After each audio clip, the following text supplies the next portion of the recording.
we're now built up to being in a realm, the situation becomes solidified. I become somebody, that person becomes somebody, the relationship becomes something, so that it's now going to go on. And the Ice Nine is, the Kurt Vonnegut story. Okay, forget it if you don't know Kurt Vonnegut, but anyway, Ice Nine is this stuff that if you drop it in water, all the water in the world freezes. So this is the kind of thing that they're talking about. So you're creating these solid cells or egos for the subject, now this interaction, the object, and the whole relationship. That's an Easter Island figure. No. Okay, let's do it for the object of aggression first, the other guy or the other group. That object, from being just fluid that you don't know anything about it, becomes a definite, definable, nameable, simple, personified creature. And there's actually, social psychology has seen that if you get a chance, if you pit a story about a particular person against statistics, the story wins. So statistics about welfare mothers, one case example of a horrible welfare mother, and you ignore the statistics, you go with the example. From wars, who is the enemy, right? Image of a definite something. Who are terrorists? Well, the first thing is there's a limited number of them. That's a specific number, and if you kill them, there's no problem anymore, right? It's not a fluid situation where people go in and out. Now, that's whether the object is an individual or a group. So one is you make it definite, and the second is you dehumanize it. Okay, again, social psych studies, criminals, people who believe in the death penalty also believe that, criminals that deserve it they're just not human like other people anymore, ethnic groups that are being demonized. The third thing that happens is that you no longer attribute your own human motivations and reactions to that object. And this makes you very, very stupid. You're clueless because then you can't predict what this now defined as an adversary is going to do because they are human. They're born in human realms too.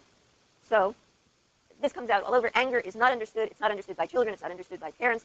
At an age when other emotions are, by not understood, I mean people don't predict that if they yell at somebody and they're angry, the other person's going to be angry back. They can predict very young if they smile at someone, the other is likely to smile back. And, I want to be friends. You'll want to be my friend, but not here. And myths like punishment eliminates behavior. It suppresses it, but the behavior stays there. When the threat of punishment goes away, fantasies. You attack, the other's going to repent, be sorry, agree, be grateful, honor you. If you get in an argument with someone and you go away, at least my mind, a lot of other people's mind, continues the argument, right? And you have an airtight legal brief. You're right, and you at the other person, or you imagine telling someone else about the horrible behavior of this person. And this fantasy is operating. Some of you may be nicer than I am, but and of course, just try it. Does that happen? No. Okay. So is this how you react when you're attacked? Is that how nations react when they're attacked? Oh, yes. Thank you for showing us our errors by bombing us. We were all wrong. Thank you. You're right. No. Okay. So this is what happens with the object of aggression. Now the subject of aggression. Okay, you who have been hunked at by this person that doesn't understand about driving. What it does to the me is, well,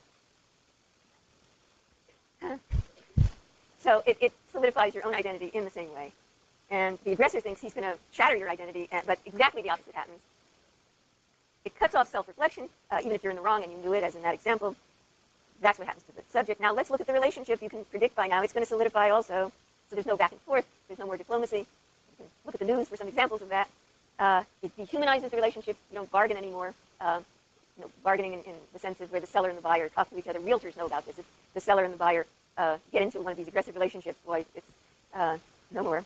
And what the Buddhist contribution is that there's a central myth to all this that then comes up that if you can just eliminate the object of aggression, that's going to eliminate the experience of anger, the unpleasant things. But actually, mindfulness sees that it only feeds the anger and aggression. So actually, the Buddhist contribution is seeing the realms as a totality. You can see how it's a back and forth, seeing how fluid situations, impermanent situations become solid in your mind, and finally, this kind of identifying this myth. You have to find a new enemy. It doesn't, because you're still there, the killer, the aggressor. You're still angry. You'll come home and kick your dog is the classic one. Aggression situations escalate. So the first riposte, term from fencing, is one person acts aggressively, the other people will feel, and if they have an opportunity, act aggressively.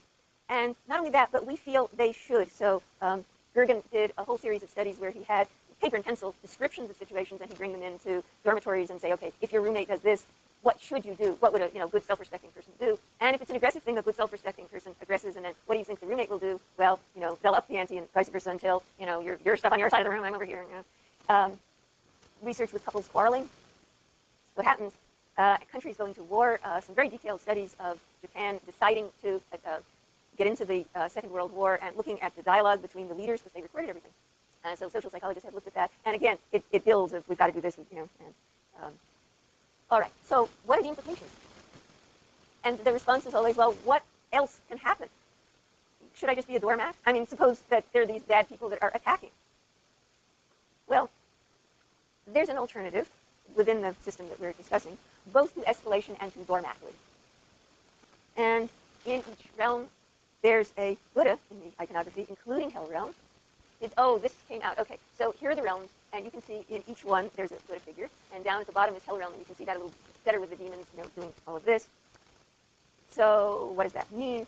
Well, I'm not sure, but there are stories about people that have experienced interesting things. And so I want to tell you a true story about a person whose name is Douglas Childers, who wrote about it. He was born in Kentucky, a rural place, and before he was 12 years old, his parents moved 8 times, so that every time he would make some friends and start to get settled in school, they moved to another state, and far enough away that not only were there strangers now and a different school, but a whole different culture.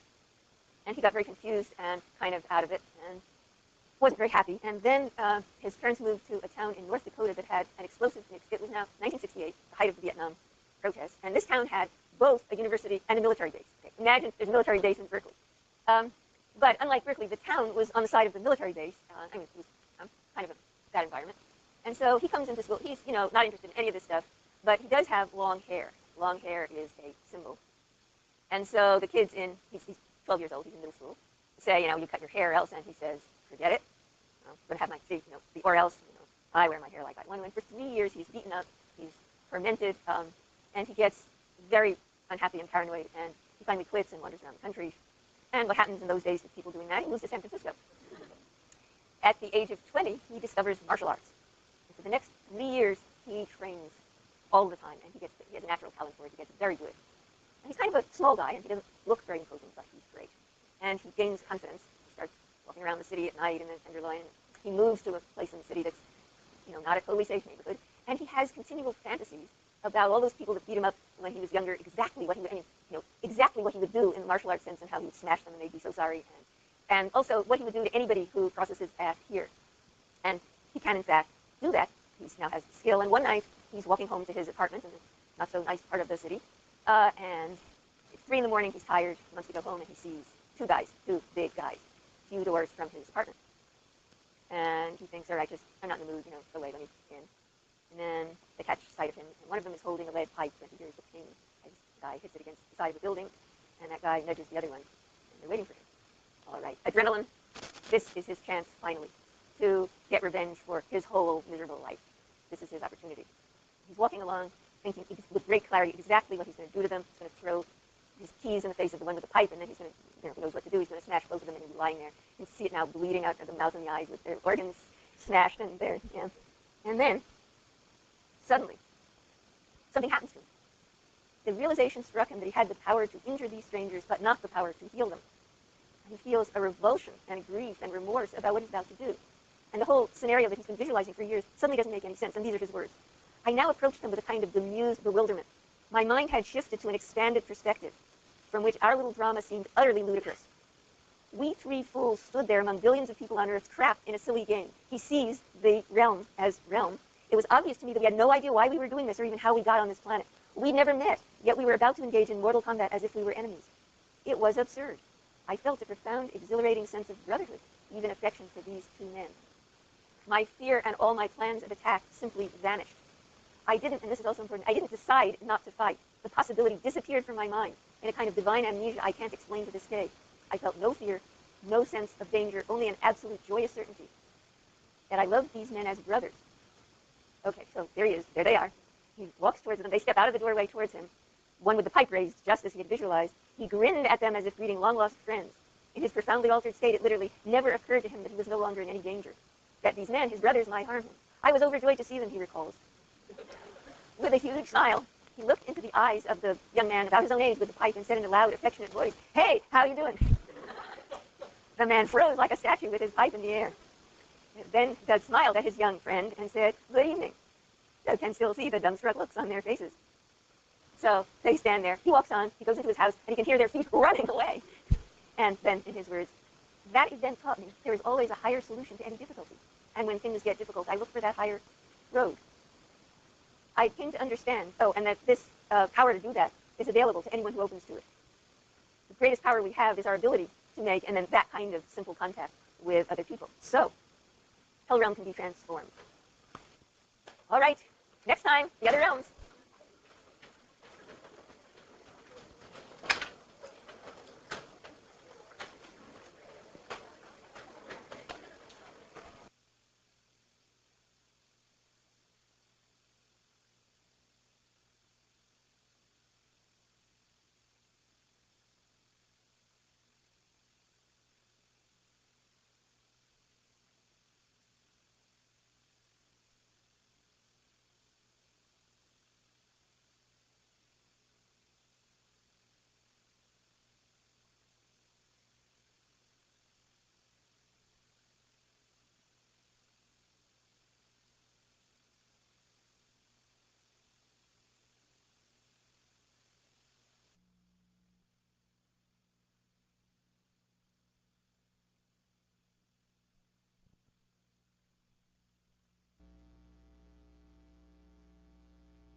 A wise man once said, "We don't inherit the earth from our parents. We borrow it from our children.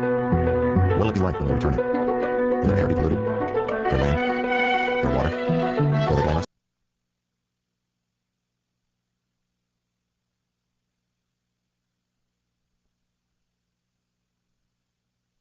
On this time, I might work.